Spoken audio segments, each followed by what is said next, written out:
Are you looking to recreate one of those Pinterest shirts you saw?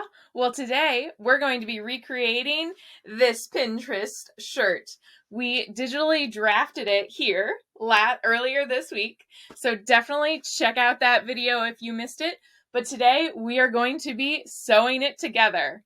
Hi, I'm Christina, and I love to digitally apparel pattern and create my own pieces of unique wearable art that expresses my creativity. So let's get started creating this fun shirt. We're going to need to gather our materials. So we're going to need to get our fabric, our pattern, and our zipper. I'm using a zipper tape where I feed the zipper pulls onto either side so that I can have that opening be a continuous zipper. It is possible to make it with two zippers that are the same length and are half the length, and the zipper ends will end in the center. That is also a completely acceptable way to create this shirt. So without any further ado, let's print out this pattern, tape it together, and get sewing. Here I have my pattern. I'm going to lay it out. I'm going off the numbers I have on the pattern. That way it's easy to make sure that even those blank pages get into the right spots. Next, I'm going to get out my Scotch tape and start taping it together. I sometimes find I need tape on both sides of the pattern just because it likes to pull apart or bend funny. So you might need to tape on both sides. Now it's time to lay out this beautiful pink fabric and put my pattern on top of it. Now you can either weigh it down with weights, or you can weigh it down with, you can pin it to the fabric. I chose to pin it to the fabric because I find that it doesn't move at all on me then. Next, I'm just going to cut it out since my seam allowance is all included, and I'm going to be serging this together. I'm going to cut it out, but I'm going to ensure that I have those notches marked up on the top where my zipper is going. It's zipper time. I'm going to cut the length of zipper that I need, and then I'm going to put the heads on this zipper. So to do this, I'm actually going to use a fork to help stabilize it. And after you have the zipper head on the fork, it's easier to get those teeth onto either side of the zipper so that it feeds onto it evenly.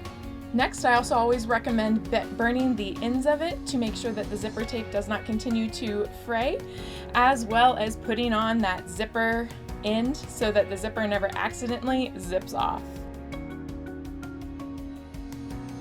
Now it's time to make this shirt, so I'm going to get the back and the back hem. I'm going to fold that rectangle in half, and I'm going to serge those two pieces together to finish off the hem of this shirt.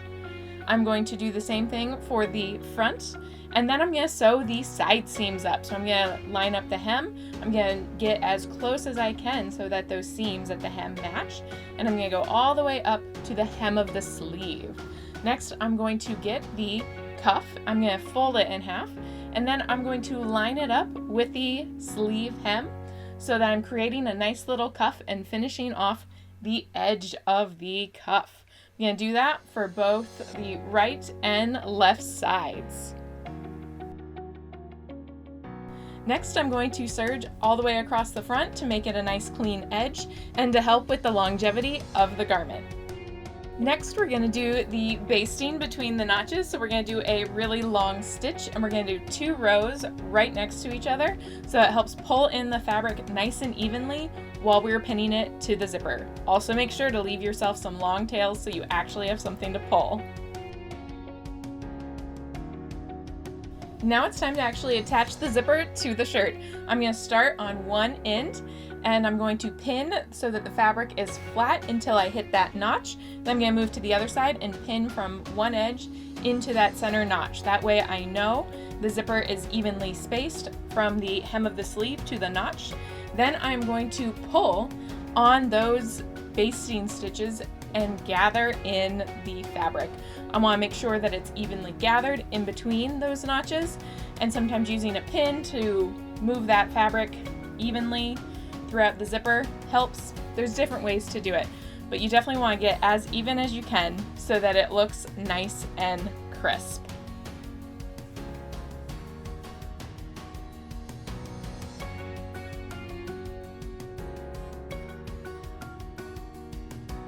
Then once you're happy with the pinning and everything, you're gonna make sure you have that zipper foot on your machine, and you're gonna do a straight stitch from one end to the other, sewing as close to the zipper as you can.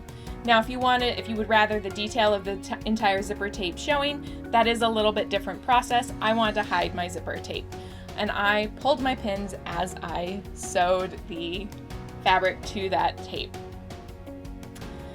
And then all you have to do is repeat on the other side, and you have an amazing zipper shirt. And there we have it. We have a cute new zipper shirt that the zippers actually work. I love having these unique, fun features on my clothing, and it is such an easy pattern and such a quick sew together that you can be wearing this super quickly.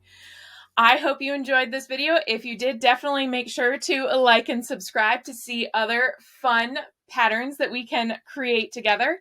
If you're looking for this pattern, you can definitely find it down below, or you can find it how I drafted it up here on this card.